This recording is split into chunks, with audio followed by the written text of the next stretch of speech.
All right, guys. So we have another round of big tech censorship. And quite honestly, guys, I mean, it's at the point now where it is really getting out of control. Okay. First, we start with James O'Keefe, okay, from Project Veritas. Now, he recently is doing a series called CNN Exposed, in which he's exposing CNN, okay?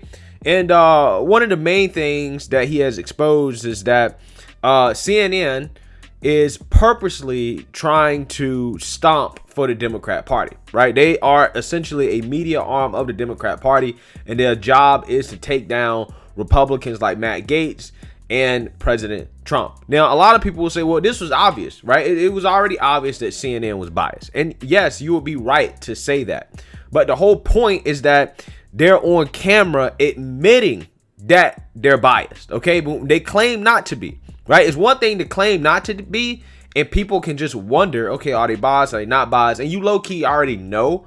But when they come out and just overtly say, like, hey, we're trying to put out propaganda to hurt the Republicans or to hurt conservatives or to hurt candidates that we don't like, yeah, that's a big deal, right? That's a big deal, and that's a big revelation, okay?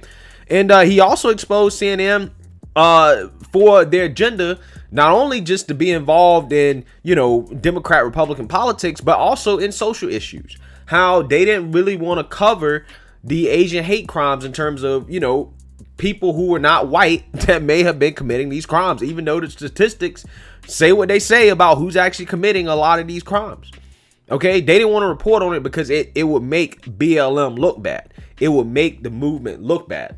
Again, guys, a lot of us already speculated and kind of knew, okay, CNN is kind of in the bed with a lot of these movements. They're supporting these movements, fiery but peaceful protests, right? The way they frame this type of stuff. But again, them being on camera saying it, okay, admitting it, that's the big deal, because now it's verified. Now we know for sure that CNN is not a trustworthy news source. Not a lot of people thought they were from the get-go, but hey, now we know they're actually really not. Okay, so this stuff is a big deal. Now, in response to that, Twitter decides that they want to ban James O'Keefe. Okay, so they got rid of his account, and they basically said that he violated the policy of spam, like having multiple accounts, doing fake tweets and stuff like that, fake accounts. And James O'Keefe responds and says he's suing Twitter for defamation because he doesn't have fake accounts. And to me, I just find it weird because, you would think that Twitter would try to ban James O'Keefe under the hack materials policy, right? Because it was secretly recorded video.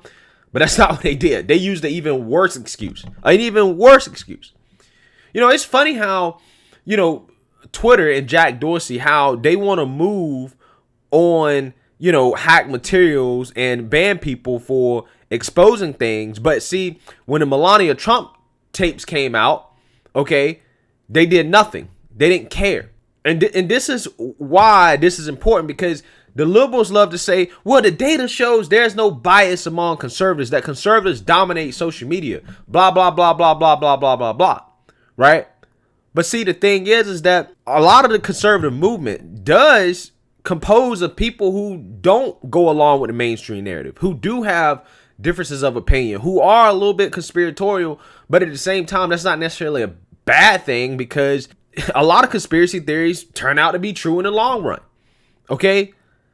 And it seems like a lot of the conspiracies that are being banned tend to be more ones that agree with the right-wing perspective, right? They don't ban the conspiracy of the Russian collusion. They don't ban that. They let MSNBC and CNN and all the left-wing talking heads and the Neville Trumpers talk about that all day, okay? And that never gets banned.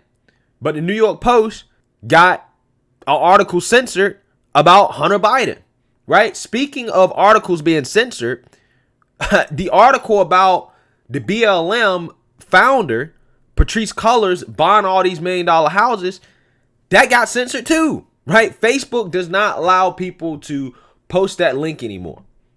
Don't allow them to post that link anymore. So now you can't ask questions about BLM. You can't ask questions about where the money is going. You know, and people like Jason Whitlock got locked out of his account. I mean, this is a major journalist. Got locked out of his account because he reposted that link on Twitter. I mean, it's ridiculous, right? Apparently now BLM, you can't question that. You can't question that movement. You can't question the founder, right? Because there are reports that people are not getting money from that movement. Okay, that these chapters are not getting the money. There are chapters that are calling for investigation, that there may be some issues here, right? And the way to hold these groups accountable and to make sure there's not corruption is that you need the media to cover stories like this. That's how you make sure that the group is doing what they say they're trying to do. But apparently the big tech overlords don't want that. They don't want you trying to hold a group accountable. Oh, they see that as spam, okay? And they remove that. You can't post that. People can't know about that, right? It's really crazy, okay?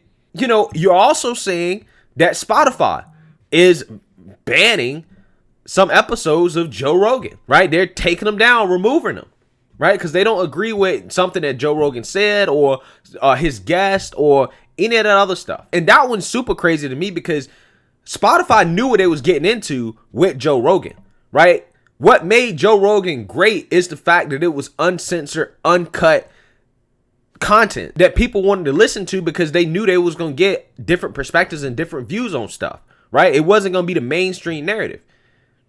That's what made Joe Rogan great, right? But see, Spotify is trying to water down Joe Rogan. If you're going to water down Joe Rogan, why the hell are you paying him $100 million for? If you're going to water him down.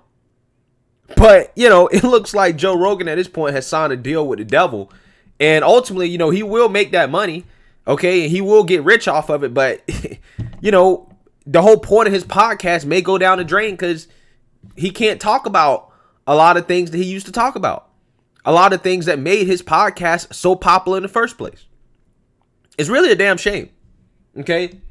And you know what makes it even worse, guys, is that you have prominent Democrats in Congress trying to push big tech to censor people, right? I mean, you got people like Chelsea Clinton calling for Tucker Carlson to be censored. You got an Anti-Defamation League calling for Tucker Carlson to be censored, calling for these cable companies to pull the plug on Fox News, right? That's what they're calling for. They're saying if you don't fire Tucker Carlson, Fox News needs to have their plug pulled. The advertisers need to pull out of Fox News. I mean, the outrage mob is ridiculous, man. It really is. And again, I was naive enough to think that, okay, you know, a lot of this censorship is going on because of the election stuff. You know, I get it, the pandemic, the virus. That's why I try to be super safe whenever I talk about anything regarding the election, anything regarding the vaccine or the virus. I try to be super duper safe. I give my disclaimers. I do all that, right? And, you know, I'm sitting here thinking, okay, well, after that stuff kind of calms down, right? Maybe big tech will pull off because ultimately, in the day, the profit incentive is to advertise as much as possible.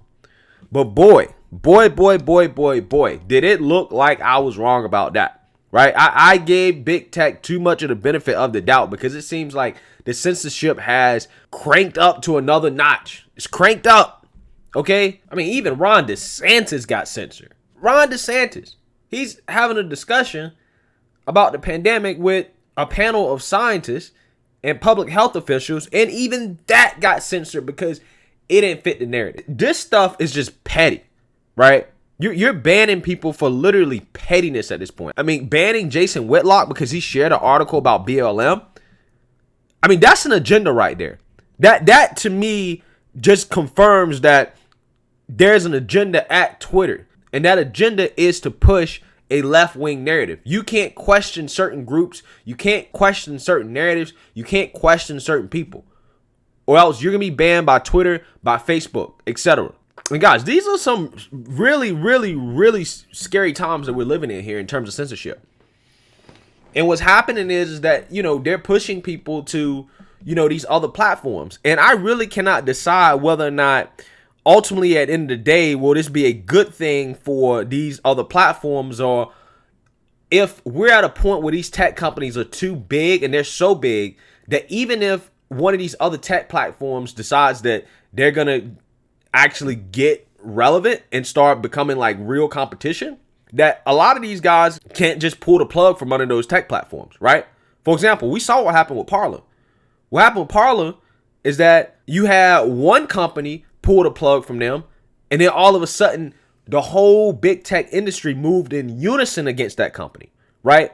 So even if you move to an alternative platform, right, what can happen is that because these tech companies are so big, because they control so much of the internet, if you become competition or real competition, if one of them just decides that, you know what, hey, we're not going to list you in our search results, we're not going to, allow you to be on our servers or something like that, it could be over, right? It could be over even for the competitor platforms. So on one hand, I'm thinking like, okay, well, maybe this is good for competitors.